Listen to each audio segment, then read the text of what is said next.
Dopo il trionfo dei Santa Muerte Tarot, l'artista Fabio Listrani ci propone un nuovo viaggio nell'affascinante e misterioso universo della Santa Muerte. L'oracolo è formato da 4 gruppi di 8 carte, ognuno rappresentante un mondo da esplorare per raggiungere comprensione, creazione consapevole e purificazione spirituale.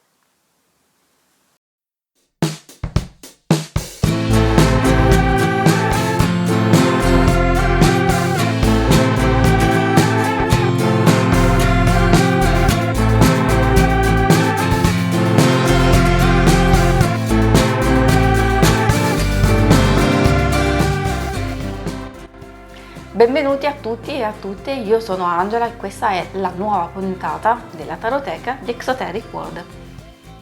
Prima di cominciare la visione però vi ricordo che cliccando in alto a destra troverete la playlist con tutti gli episodi precedenti e che subito dopo l'analisi delle carte ci sarà uno slideshow in cui le mostrerò tutte e 32 a tutto schermo in modo da darvi l'opportunità di apprezzarle ulteriormente, magari facendo degli screenshot delle vostre preferite.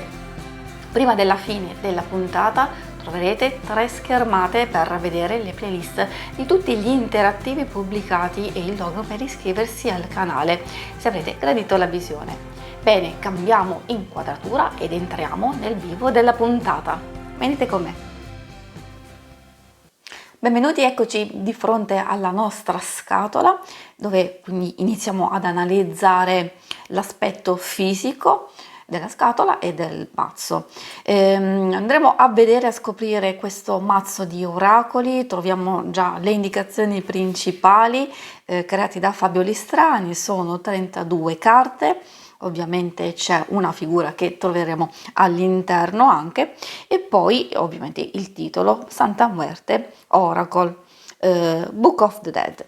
E intorno vi mostro tutta la scatola, anche il retro. Qui possiamo già capire che il libretto all'interno ci saranno le lingue inglese, spagnolo, portoghese, italiano, poi troviamo il francese e il russo. Allora, troviamo anche un'indicazione sulla grafica delle carte, molto resistente la scatolina, un effetto matte, quindi con il lucido solo delle scritte argentate, però bello opaco, molto molto carino. Possiamo facilmente aprirlo con queste insenature e poi una linguetta con questo nastrino ci permette di togliere appunto le carte dalla scatola. All'interno quindi vi dicevo troviamo il nostro libretto e questo è stato dato alle stampe esattamente nel 2021. Poi una cosa importante c'è da dire purtroppo che la parte in inglese è molto più esaustiva che la parte in italiano, quindi sono proprio le prime pagine. In effetti nella parte in italiano trovate una piccola spiegazione, un'introduzione, poi alla stessa introduzione che ci parla ovviamente di quello che andremo a vedere, perché sono 32 carte divise per 4 sezioni, e poi la spiegazione appunto di ogni sezione con le relative carte. C'è riguardo ogni singola carta il titolo, il numero, e non c'è ovviamente quello che vi spiegherò successivamente, qualche indicazione in più che invece si troverà nella parte in inglese, e poi verso la fine c'è un'indicazione di come usare l'oracolo e basta. E invece poi vedremo a sorpresa verso la fine un altro consiglio di lettura che riguarda proprio il retro. Il retro si può notare, ve lo mostro subito, senza fare spoiler perché ve lo mostro alla fine, tutti i retri delle carte sono diversi, andranno a comporre insieme un disegno appunto che si può utilizzare per una tipologia di lettura. Per darvi giusto un'indicazione sulla grandezza, ovviamente sì, il mazzo è abbastanza grande, però essendo non di spessore elevato, anche per me che ho le mani piccole è facile da mischiare. Sono abbastanza resistenti, essendo lucide. Consiglio sempre un tipo di mescolamento abbastanza delicato perché questa tipologia di carte purtroppo si rovina facilmente, soprattutto nei bordi. Quindi per darvi un'ulteriore indicazione, le misure sono 8,8 per 12,5 e lo spessore è di 1,2 centimetri. Le 4 parti che andremo a vedere, in cui è diviso questo mazzo, parti o mondi, con 8 carte ciascuna, sono emanazione, creazione, formazione e azione. E adesso andiamoli a scoprire insieme. Ovviamente vi ricordo che se vi dovesse piacere questo mazzo, in descrizione trovate il link per acquistarlo e poi dopo l'analisi di tutte le carte ve le mostrerò con uno slideshow così potete osservarle una per una. Eccoci di fronte al primo gruppo, quindi dalla numero 1 alla 8, è il primo mondo che si riferisce al mondo delle emanazioni. Ovviamente questo mazzo, l'intero mazzo, condensa quella che è la tradizione della Santa Muerte, della Cabalera Catrina e il Giorno dei Morti, quindi Dias de los Muertos. Voglio ricordare, ma sicuramente lo sapete, che in pratica si tratta di tradizioni dove attraverso la morte diventano un motivo di festa e celebrazione della vita. In questo caso troviamo dalla numero 1 alla numero 8 indicate, cerco di mostrarvelo, proprio al centro, verso la parte inferiore di ogni carta c'è questo piccolo teschietto e un numero al centro. Poi ovviamente i nomi si devono andare a cercare nel libretto stesso, il numero ci indica appunto la carta e quindi quando faremo le nostre letture semplicemente dobbiamo prendere il nostro libretto e andare a leggere. I colori, come potete vedere, sono molto vivaci.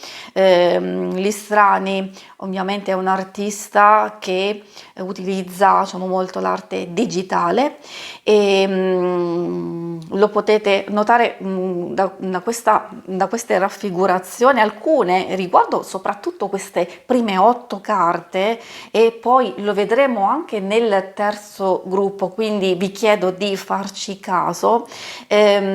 Sono molto aleatorie, astratte e infatti questo mondo delle emanazioni si riferisce ai concetti astratti e primitivi, archetipici, dai quali si sviluppano tutte le cose materiali e immateriali. Quindi abbiamo buio, abbiamo il maschile, abbiamo il caos, poi amore, volontà, ordine, il femminile, e qui riprende appunto la copertina della scatola, e poi abbiamo la luce. Quindi per questo vi dico bene di fissare questa parte. Credo di aver notato una differenza nella grafica, ma secondo me è perché l'artista ha voluto sottolineare proprio questo settore dagli altri, quindi di differenziarli, quindi dei concetti un po' più astratti a quelli che sono un po' più concreti. Adesso potete fermare il video in questo momento e possiamo procedere con le altre carte. Eccoci di fronte al secondo gruppo. Qui passiamo e troviamo un altro livello di realtà.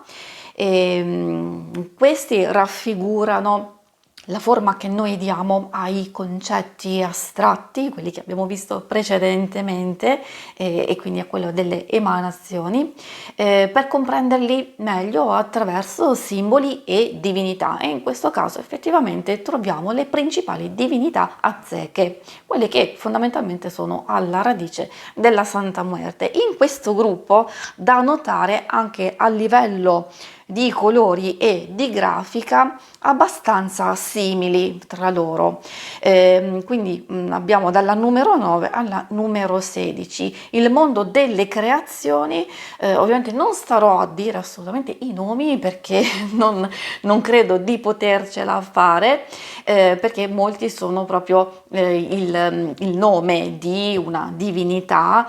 Magari ecco, mi limito a dare qualche traduzione sui nomi ed effettivamente il settore di riferimento della divinità. Quindi troviamo al 9, questo forse riesco a dirlo, Tlaloc, dio della pioggia. Poi al 10 troviamo dio dei morti, 11 abbiamo la signora dei morti, al 12 troviamo il dio della notte, in pratica il nome tradotto vuol dire specchio fumante, molto, molto bello, effettivamente abbiamo proprio uno specchio rappresentato. Poi troviamo 13 il dio della guerra, e in pratica anche qui ha un nome particolare, potrebbe essere colui che viene dal sud oppure colibrì del sud, bellissimo. Poi troviamo al 14 la dea delle acque terrestri, anche questo è un nome carino, Sottana di Giada. Poi abbiamo la dea della fertilità e della sessualità al numero 15, e questo è un po' inquietante effettivamente perché si vede come se stesse per partorire, quindi con le gambe divaricate e un bambino, un feto, insomma sì, è vero, abbastanza inquietante in realtà. E poi troviamo alla 16 il serpente piumato, anche qui questa è una divinità importante, una delle più importanti. Potete fermare il video per vedere meglio queste carte, vi ricordo sempre che alla fine trovate lo sdalescio, e andiamo a vedere poi il terzo gruppo. Eccoci di fronte al terzo gruppo, il mondo delle formazioni, dalla carta numero 17 alla 24. Come avrete notato, quindi quando abbiamo parlato del primo gruppo ho accennato a un'ulteriore divisione di questi gruppi anche attraverso la grafica e il colore, dove in quello precedente ovviamente le figure erano un po' più definite, c'era anche un colore che tendeva maggiormente verso il verde, e anche appunto la grafica stessa. Ecco, in questo mondo effettivamente, come un po' nel primo, le immagini si fanno anche un po' più psichedeliche, indefinite e sfuggenti, certo, proprio perché secondo me l'artista vuole sottolineare in questo caso il regno interiore dell'essere umano, dove in pratica tutto è costituito dai pensieri, dalle emozioni, dagli istinti, eccetera. Troviamo la carta numero 17, l'ombra, quindi effettivamente abbastanza scura. Poi troviamo le emozioni, 19 troviamo la memoria, e questo potrebbe averlo perso, questo povero scheletro, infatti probabilmente sta cercando di scavare e di andare a cercare nella memoria qualcosa. Una carta molto, molto simpatica, appena l'ho visto ho pensato subito a questo concetto. E poi 20 troviamo la fraternità, 21 istinti, 22 intelletto, 23 inconscio e poi 24 flusso.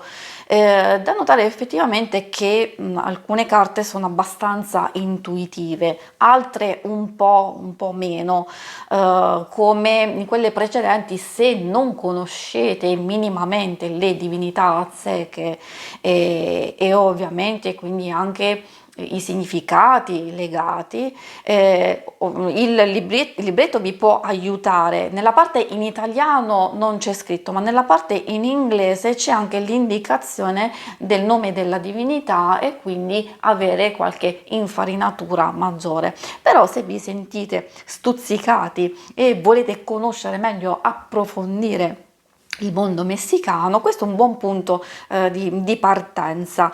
Se volete potete fermare il video così da visionare meglio queste carte e andiamo poi a vedere l'ultimo gruppo. Eccoci di fronte all'ultimo gruppo, quello del mondo delle azioni, dove in pratica c'è l'unione dei tre mondi precedenti e riguarda il mondo materiale e come l'essere umano si muove attraverso le scelte e le azioni. Anche qui si può vedere come nel secondo gruppo una grafica un po' più netta, più precisa ed evidente. Effettivamente ci sta perfettamente perché comunque riguarda il nostro mondo. È ovvio tutto rappresentato da queste figure proprio della Santa Muerte, però è tutto più concreto, tutto molto più definito, e ci sono visioni di vita vissuta. Qui si vede questo omino che sta costruendo qualcosa effettivamente e ci sta con il significato della carta stessa. Quindi ultimo gruppo dalla 25 alla 32, i titoli sono nascita, poi troviamo il lavoro, poi 27 troviamo il titolo raccogliere, 28 c'è l'azione, 29 arte, dove c'è questo pittore che sta disegnando la scena che sta osservando qui, probabilmente visto che c'è lo stesso sole rappresentato. E poi quindi abbiamo detto raccogliere, raccogliere arte, poi troviamo la realizzazione, la celebrazione e infine la Santa Muerte.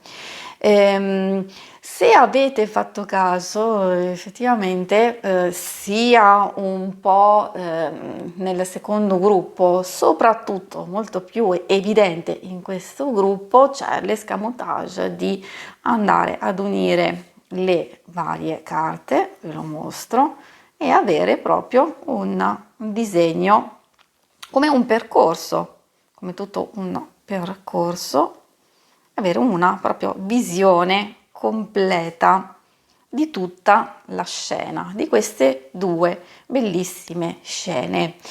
Per concludere, effettivamente, essendo un mazzo di oracoli, come tutti i mazzi di oracoli, si ha bisogno di attenersi tantissimo al libretto e ai significati. Se poi effettivamente già conoscete, avete dimestichezza con le tradizioni della Santa Muerte, allora qualcosa potete già incominciare a capire. Ovviamente io ho dovuto studiare, cercare di capire alcune cose, poi come vi dicevo prima, molte carte sono intuitive, quindi come osservando questa, pur non sapendo il titolo perché non c'è scritto nella carta, si può intuire che qualcuno sta lavorando e che quindi il significato è in riferimento al lavoro stesso e all'impegno, alla determinazione, alla dedizione a qualcosa per ottenere ovviamente dei risultati. Quindi questo lo dico proprio senza ricordare neanche che cosa c'è scritto effettivamente. Ci sono delle indicazioni di lettura. Troviamo nella parte in italiano una classica lettura a 3 carte, quindi adesso ve la mostro. Trovate qui verso, diciamo, la fine delle spiegazioni, dove la prima indica la situazione attuale, la seconda carta come affrontarla e la terza come si andrà a concludere la situazione, insomma, che stiamo chiedendo. C'è un'altra un'altra lettura che non c'è nella parte in italiano ma c'è in inglese, e questa l'andremo a scoprire dopo perché fa parte della sorpresa del retro delle carte. E quindi adesso, appunto, se volete potete fermare il video in questo momento per vederle, ma vi ricordo sempre che ci sarà lo slideshow per osservarle proprio una per una. Ed ecco a voi la sorpresa. Ebbene sì, tutte le carte ovviamente in ordine nel retro vanno a comporre una mega tavola Ouija. Molti di voi magari penseranno, diciamo, sì, ok, ma si può utilizzare in qualche modo? Allora, di sicuro sconsiglio il fatto di incollarla da qualche parte per poter poggiare sopra effettivamente le mani, però può essere assolutamente utilizzata. C'è un metodo di lettura non spiegato in italiano ma in inglese nel libretto, dove in pratica voi fate la vostra domanda, chiudete gli occhi, quindi con gli occhi chiusi muovete le vostre mani e sentirete magari un'energia, un qualcosa che vi attrae verso una o più carte, e quelle vi daranno il responso a qualsiasi cosa chiederete. Quindi questo è un metodo molto molto molto simpatico e molto carino. Per concludere, quindi abbiamo notato che i dorsi delle carte non sono tutti uguali, e quindi si può notare, diciamo, facilmente, soprattutto col tempo potremo anche imparare effettivamente che cosa c'è dietro una carta. Però direi che chi lamenta di questo non credo che sia difficile, basta magari mischiare il mazzo, chiudere gli occhi, non osservare il dorso e fare la propria stesura. Questo è un mazzo che può essere utilizzato insieme ai tarocchi, quindi andare ad arricchire le vostre letture, meglio ancora con il Santa Muerte Tarot, sempre di Fabio Listrani, e però si può utilizzare con qualsiasi altro mazzo. Ovviamente consiglio che, se non conoscete la cultura messicana, si può approfondire il discorso. Certamente questo potrebbe essere un punto di inizio per andare man mano ad approfondire. Poi ovviamente, come vi dicevo, per me è un mazzo sia per la grafica sia per la qualità, la tipologia proprio del percorso che si può fare insieme a questo mazzo, di crescita, di evoluzione, di comprensione a 360 gradi di tutte le dinamiche interiori, materiali, divine, di tutto, di più, proprio per indagare la propria vita, e anche quindi per trovare dei validi consigli che ovviamente troverete nel libretto. E assolutamente da comprare? Assolutamente sì, effettivamente può essere un po' complesso, diciamo un po' difficile, perché mi sarebbe piaciuto soprattutto diciamo, nelle carte trovare anche il titolo, il nome della carta stessa, però non ha assolutamente un valore che va a screditare, a diminuire la bellezza di questo mazzo. Vi ricordo che trovate lo slideshow, e noi ci vediamo alla prossima puntata. Grazie mille a tutti, ciao!